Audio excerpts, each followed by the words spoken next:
5G.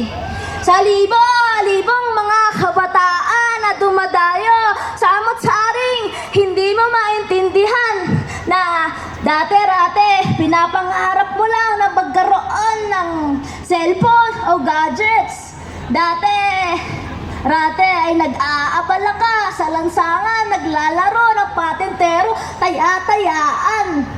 Ngayon, tutok-tutok na sila sa gadgets kasi meron na tayong Honor X9G 5G.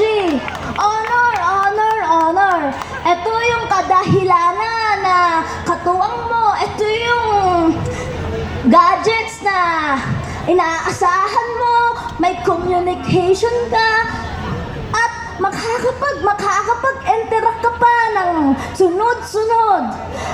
At higit pa dito, aba, sinasabi ko na nga ba, makakatulong to para makausap mo yung dawan mo na makalapit ka, na hindi kayo magkasama, na magkalayo kayo, hanggang sa communication na lang kayo nagkakausap. Honor X9G 5G.